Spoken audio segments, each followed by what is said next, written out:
Fala investidores, sejam muito bem-vindos ao canal Planileiro Investidor. Eu sou Adriano Costa e nesse vídeo nós vamos falar do relatório gerencial de janeiro de 2023 do fundo CSHG, é o Credit Suisse HGRE11, Credit Suisse Real Estate, fundo de investimento imobiliário. Vamos ver a performance do fundo nesse início de 2023. Então fique conosco se você gosta desse tipo de assunto, né? É investidor também de FIF Agro e FIINFRA, então se inscreva no canal, ative as notificações, deixe seu like, é o principal assunto aqui no canal, tá? Compartilhe esse vídeo também com outras pessoas.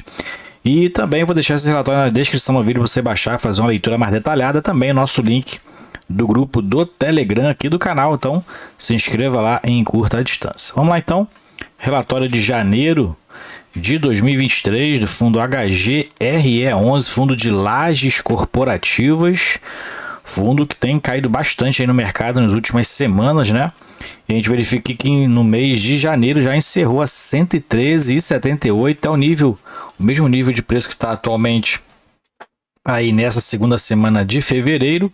E a cota patrimonial do fundo está em 156,98, valor de mercado do fundo a 1,3 bilhão.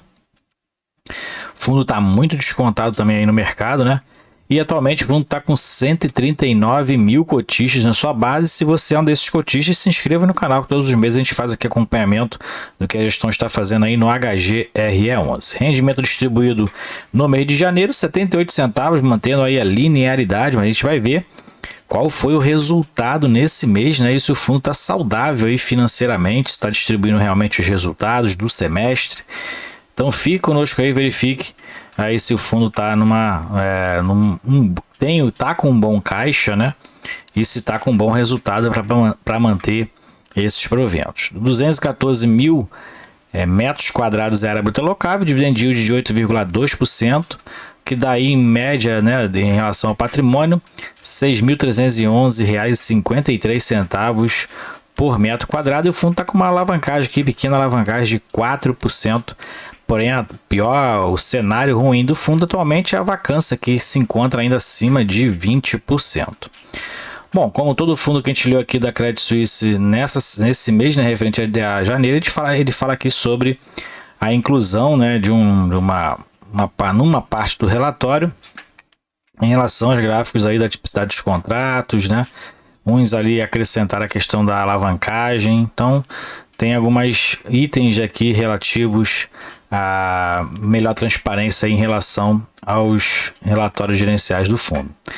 Bom, falando aqui do resultado do fundo, no mês o fundo apresentou um resultado de 70 centavos por cota, né? Na verdade, a receita do fundo foi de 70 centavos por cota, 8,2 milhões, o que já está muito abaixo aí do que foi distribuído, né? E o resultado foi muito menor, 58 centavos, 6,9 milhões. Porém, o fundo manteve ali a linearidade da sua distribuição, mantendo os 78 centavos, né? E vamos ver mais para baixo como é que vai ser essa relação com o resultado dos últimos 12 meses. E vai pagar, na verdade, pagou aí no último dia 14 de fevereiro, tá? E representou uma distribuição de 95,6% no semestre, né? Mas eu acho que esse percentual aqui está errado, né? Já que o resultado do fundo foi de 58 centavos, ele distribuiu 78, então foi muito superior aos 100% distribuídos relativo ao semestre, já que o semestre é de janeiro, né? Então não sei se esse número aqui está correto, tá? Bom, ele fala aqui sobre o layout dos relatórios, como a gente já falou lá em cima, né? E ele fala aqui também sobre a questão das torres corporativas, né? Edifício TOTUS, Chucre Zaidan, Torre Martiniano tiveram suas áreas ajustadas para a área BOMA, o que aumentou então ali em relação ao seu patrimônio, né? Então tiveram também somada, teve a área Seneca Mall, a Torre Martiniano, que recebeu acréscimo de áreas do Centro de Convenções, Mall e Praça de Alimentação. Então a Torre Martiniano, aquela que estava em obra, né? Já foi acrescentada então essas áreas. E nos ativos monousuários, Vivo, Dom Pedro, Alegria, Sercom, eles decidiram também considerar a área total construída por conta do perfil de construção e ocupação dos imóveis. Então teve aí alguns ativos reclassificados em relação à área bruta construída, né? Então, essas foram as alterações aí, as principais alterações nesses 3 edifícios aqui dessas torres corporativas.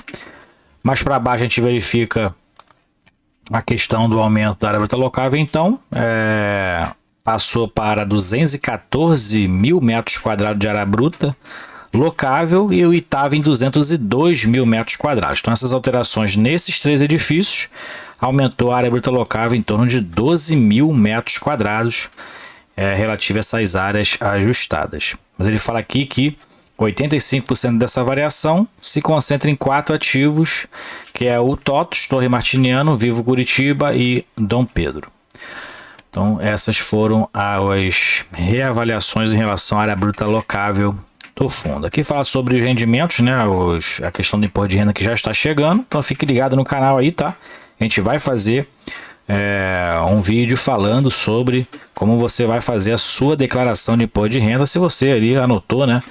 Todas as suas movimentações, proventos, ou se você tem algum app ou algum site que você controla o seu patrimônio investido, né? Então a gente vai falar aqui como é que você vai fazer as classificações dos FIIs, FIAGROS, ações, BDRs. Então fique ligado aí que a gente vai postar um vídeo aí já no início de março. Lembrando que o imposto de renda começa aí já por volta do dia 13 de março, 13 a 15 de março, né? E vai até ali o final de maio. Aqui com relação ao comercial, então ele fala da assinatura do primeiro contrato de locação na Torre Martiniano, depois daí então das reformas, da ampliação, né? Beneficência Portuguesa, locação de R$ 78,00 por metro quadrado, 10 meses de carência. Isso aqui que quebra, né, a carência, mas é necessária. E que ocupará então 2 andares da torre, então 1.640 metros quadrados para uma operação administrativa, tá? Então a empresa ocupará o 12º e 13º andar dessa torre, né? E os andares aí ainda vagos, né? A outra negociação em fase final ele fala uma discussão contratual que ocupará do 1º ao 11º andar. Então deve ser uma empresa muito grande aí, né? Negociando essas áreas da Torre Martiniano. A gente vai acompanhar, né? E aí tem toda a questão ali de redução de vacância do fundo, que pode melhorar inclusive a receita, né? Para aí um curto prazo, já que tem esses períodos de carência aí para atrair os novos locatários, né? O que já foi feito aí com a Beneficência Portuguesa, né? Mas necessário aí para que o fundo reduza essa vacância que tem aí assombrado o fundo já desde o início da pandemia, né? Ele fala que isso em relação ao edifício Alegria, então teve aí em fase final de devolução de uma locatária, né? Então vai aumentar mais ainda então a vacância do fundo agora para fevereiro, né? Mas em paralelo eles estão trabalhando aí locação potencial ou até venda para uma incorporação. E Torre Rio Sul em fase final de diligência, esperam concretizar a transação nos próximos dias. Então a venda da Torre Rio Sul também, o fundo aí fazendo a rotação do seu portfólio, né? Como é comum nos fundos da Credit Suisse essa rotação de portfólio. Falando aqui sobre os resultados, então na composição dos resultados o fundo teve aí receita de locação de 9,1, como a gente viu lá em cima, 9,2 milhões. Pequeno rendimento imobiliário aqui, o total de receitas foi de 9,2 mesmo. E aqui as despesas somaram 2,3 milhões, que caiu o resultado aí para 6,9 milhões. O fundo manteve os 9,2 de distribuição, né, para 11.817.000 cotas, 78 centavos. E o que a gente verifica aqui nos últimos 12 meses, né, é o fundo distribuindo caixa, né, fora do resultado semestral, né? Então o fundo está com 112 milhões de distribuição nos últimos 12 meses, contra 111 milhões em resultados nesses 12 meses. Então o fundo queimando um caixa aí fora dos resultados ali efetivos do semestre, né? Que indica que o fundo então está com um resultado aí ruim em relação ao que ele vinha fazendo aí nos últimos 12 meses, né? Nos últimos meses, na verdade, o fundo aí então mantendo a linearidade de distribuição, mas o que pode prejudicar, o que pode fazer com que o fundo, né, que se não tiver essas vendas concretizadas, e se tiver essas vendas concretizadas, o fundo vai distribuir ganho de capital, vai compensar e de repente vai até distribuir no final do semestre um rendimento até mais gordo, né, como é comum no fundo. Mas dentro ali do carro-chefe do fundo, né, que é a locação, principal receita, que é a locação dos imóveis. O fundo está muito ruim em relação a essas locações aí, muito em conta aí pela vacância que o fundo atualmente enfrenta, mas o que pode reduzir nos próximos meses aí. A receita potencial do fundo hoje está em 14 milhões e meio de reais. Então a gente verifica que essa vacância a receita potencial está em 14,5, mas a vacância o fundo deixa de arrecadar aí, ó, 3 milhões de reais. As carências que o fundo tem feito também aí e os descontos para os novos contratos, né, que já estão em andamento, quase 2 milhões de reais. E as antecipações, atraso, multas e juros aí 972 milhões. Então o fundo deixa de receber aqui mais de 6 milhões de reais em receitas. Então o que prejudica muito aí a distribuição do fundo, e por isso mesmo o fundo está com uma receita de 9,1 milhões de reais. Então realmente as carências, principalmente as carências e a vacância, prejudica muito aí o resultado do fundo, né? E o fundo procurando manter a distribuição uniforme, né, de 78 centavos. A gente verifica que no meio do ano passado já não teve esse provento mais gordo no final do semestre, né? E em dezembro aqui teve um provento maior em relação ao ganho de capital que o fundo oferiu ali em julho, que nem a gente vê aqui o gráfico aqui mais abaixo, né? A parte amarela é o ganho de capital para a venda de algum imóvel, né? E aí o fundo teve um rendimento mais gordo no final de dezembro, mas o que a gente verifica aqui é que os resultados do fundo realmente estão muito abaixo do que ele tem distribuído atualmente, ó, já há algum tempo isso. Então o que está sustentando a uniformidade desses rendimentos aqui de 78 centavos são os ganhos de capital eventual que o fundo tem tido, né? E o fundo está com um resultado muito ruim já há muito tempo aqui, ó, 40 centavos, 46, 57, 53 e agora 2 meses seguidos 58 centavos. Por isso pode estar justificando aí, inclusive, a queda de preço no mercado secundário, né? Falando aqui de rentabilidade, então, dito esses resultados que o fundo tem tido, né? O fundo aí então amargando uma rentabilidade negativa no mês de janeiro de mais de 6,7% e fixo foi apenas 1,6% negativo. E o fundo então amargando aí uma queda muito alta, né? Chegando a estar cotado aí abaixo dos R$110 no mês de fevereiro. E a liquidez no mercado atualmente está em 53,1 milhões de volume de negociação no mês, giro de cotas de 3,9. E o fundo, né, tá aqui com freado aqui abaixo dos 140 em relação ao número de cotistas, né? Inclusive teve meses aqui que nem teve nem foi computada a quantidade de cotistas, né? Manteve-se aqui de outubro para novembro, mas muitos aí, né, meio céticos, mesmo com um preço muito abaixo do valor patrimonial aí do HGRE11. Falando aqui de composição do patrimônio, então a gente verifica que o fundo atualmente tem 1,8, né, bilhões em imóveis, e a alavancagem que o fundo tem hoje, que é muito pequena, né, como a gente falou, de 4%, são as aquisições através de CRI, e o que reduz aí então em relação às parcelas a receber também que o fundo tem, né, os ativos e os passivos, o patrimônio líquido do fundo está em 1,8 bilhões de reais.